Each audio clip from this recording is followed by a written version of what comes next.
Let me show you how to make a plaster slab for clay reclamation.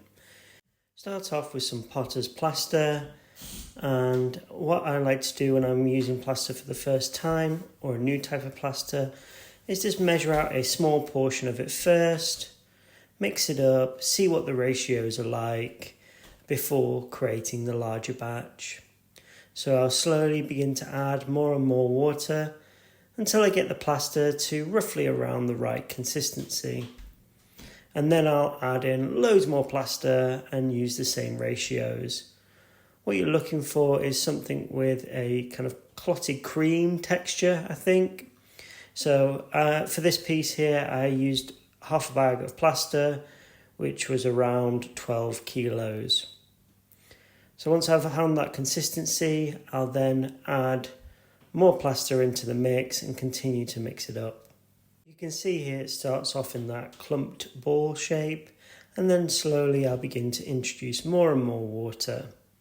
It's much easier to add the water in slowly and incrementally rather than adding too much and then having to bulk it up with plaster later.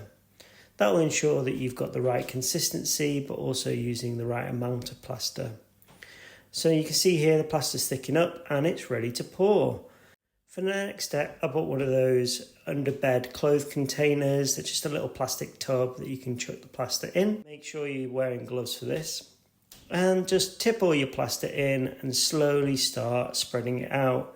I'm patting the surface of the plaster to try and remove as much air bubbles as I can.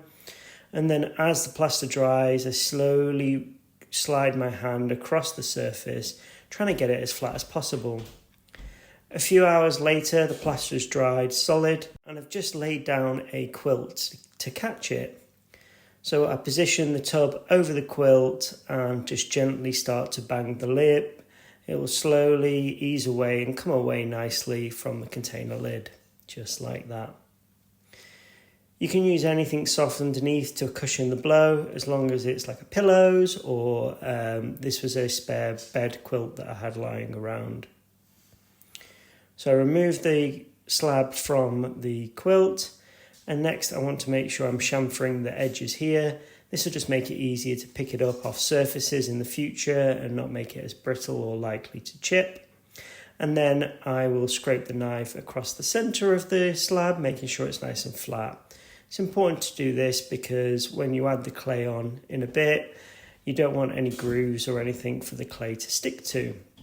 So here's my clay that's ready to be reclaimed, and you just squish it down onto the surface. You'll notice the clay doesn't actually stick to the plaster, but it will suck all the water out and make it much drier, and then you can reuse it for later. Smoothing it out so that the surface is consistent, and here's a bowl that I made from that reclaimed clay.